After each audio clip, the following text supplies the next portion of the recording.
Hello, welcome to Symfony API platform, a set of PHP libraries or classes that is used to develop API, REST API endpoints in a Symfony console or a Symfony web application. So here I installed one Symfony console application called Event Manager, and currently you can see this has only few dependencies like Symfony core bundles and some console packages. Now I am going to add the API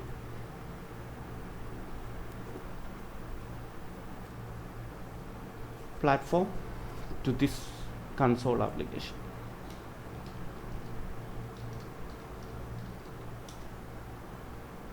The step is to install this API as a composer package.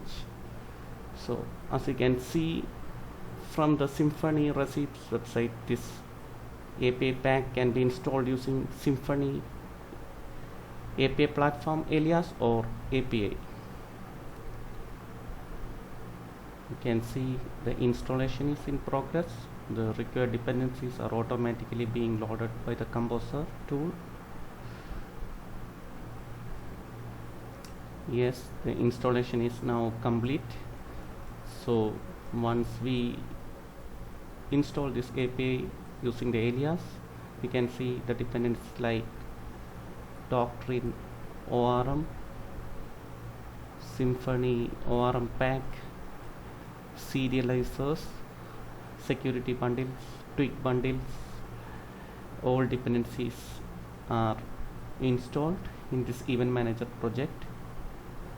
Now when you go to the composer package or composer JSON file, you can see Symfony has installed the API platform core, which is currently the 2.5 version, which is above 2.5. To show you the Symfony installation, I am just simply using our PHP built-in server.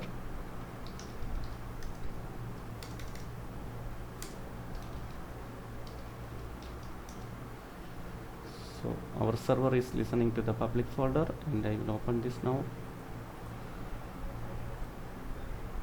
Now we can go to the localhost port, and the port is 8001. So the current application is PHP server is listening on port 8001. You can see it's Symfony application, and when you go to the path API, you will see that Symfony API platform is installed without any issues. I mean, the application is set up to develop REST API endpoints. So in the next lecture, I will show you how we can create one PHP object or an entity with the default API operations. Thank you.